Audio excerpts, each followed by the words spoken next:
tay rồi.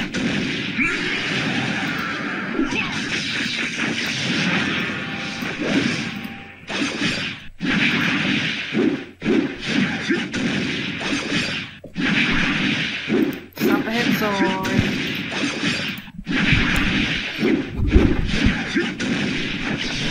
Bên kia lại đánh không.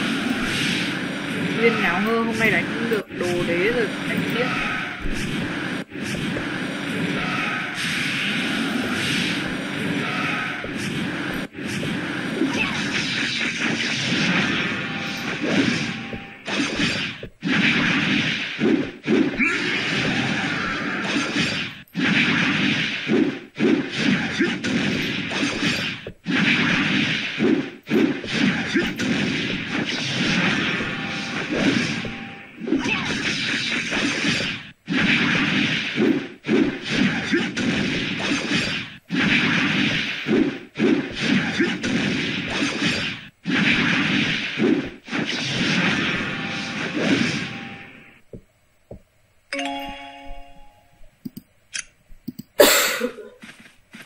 Hết cả chuồn nuôi rồng rồi.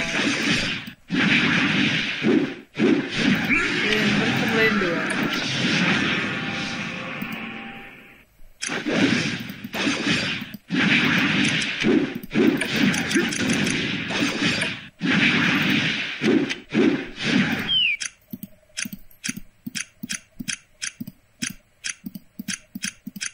Toàn đồ không sao.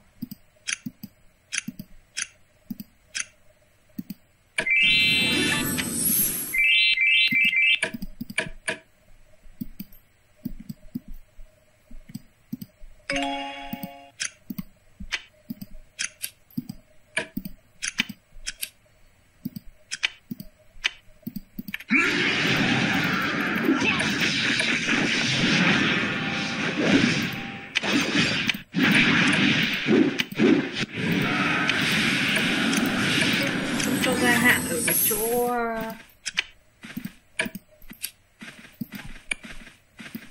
bán nhỉ.